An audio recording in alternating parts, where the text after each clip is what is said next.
और पटना के पीरबोर थाना इलाके में बवाल के बाद एक बदमाश की गिरफ्तारी को लेकर में पूरा कांड हुआ। आखिर कहां से मामला शुरू हुआ, पटना से हमारे संवाददाता नीतीश चंद्र से जानिए। पटना के पीरबोर थाने की पुलिस एक अपराधी की तलाश में पटना मार्केट इलाके में पहुंची थी। सबसे पहले पुलिस यहां आई तो इसी मार्केट के अंदर एक इमाम प्लाजा है, वहां गई। वहां 4 लोग भूजा खा रहे थे, तलाशी ली गई, पुलिस ने उनको छोड़ दिया।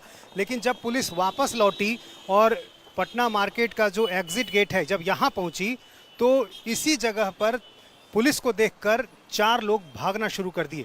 पुलिस ने उनमें से 2 को खदेड़ कर पकड़ लिया और उनको अपनी गाड़ी में बिठा लिया।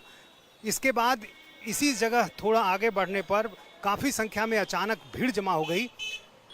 पूर्व आरजेडी एमएलसी अनवर अहमद के बेटे जो वार्ड पार्षद हैं असफर अहमद, वो अपने समर्थकों के साथ पहुंच गए और पुलिस पर दबाव बनाने लगे उन दोनों लोगों को छोड़ने का। और उसके बाद उन लोगों ने, भीड़ ने एक पुलिसकर्मी की जमकर पिटाई शुरू कर दी और जबरन जो 2 लोग पुलिस ने पकड़े थे उनको छुड़ा लिया। इसके बाद जब पीरबोर थाने को इसकी जानकारी मिली, फिर अतिरिक्त बल वहां से भेजा गया और जिस व्यक्ति ने पुलिसकर्मी की पिटाई की थी उसको गिरफ्तार कर लिया गया और उसको लेकर थाने चली गई। लेकिन भीड़ एक बार फिर थाने पहुंच गई और उस व्यक्ति को भी भीड़ ने छुड़ा लिया जिसने पुलिसकर्मी की पिटाई की थी। इसी मामले में अगले दिन पीरबोर थाने की पुलिस यहाँ पर पहुंची पटना मार्केट और सरफराज नाम के एक दुकानदार को पूछताछ के लिए थाने ले गई। और जब सरफराज से पूछताछ चल ही रही थी कि एक बार फिर जो वार्ड पार्षद हैं असफर अहमद वो वहाँ पहुँच गए। उनके पिता पूर्व आरजेडी एमएलसी अनवर अहमद भी वहाँ पहुँच गए और उन्होंने दबाव बनाना शुरू कर दिया उस व्यक्ति को छोड़ने का। पुलिस कहती रही कि इनसे पूछताछ की जा रही है, यदि निर्दोष होंगे तो उनको छोड़ दिया जाएगा, लेकिन उनका दबाव था कि उन्हें तुरंत छोड़ा जाए।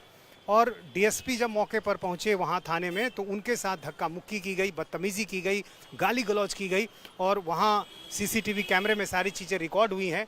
और उसके बाद अनवर अहमद को डिटेन कर लिया गया, उनके बेटे को डिटेन कर लिया गया। बाद में जो उनके वार्ड पार्षद बेटे हैं उनको पुलिस ने गिरफ्तार कर लिया है।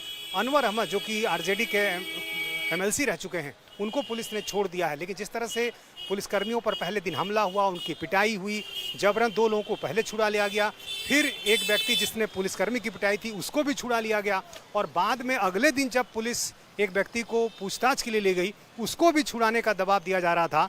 तो आप समझ सकते हैं कि किस तरह से इस इलाके में पुलिसकर्मियों पर दबाव बनाने की कोशिश की गई। और इसलिए अब जो पुलिस के आला अधिकारी हैं वो इस बात को काफ़ी गंभीरता से ले रहे हैं और इस पूरे मामले की जो जांच अब की जा रही है।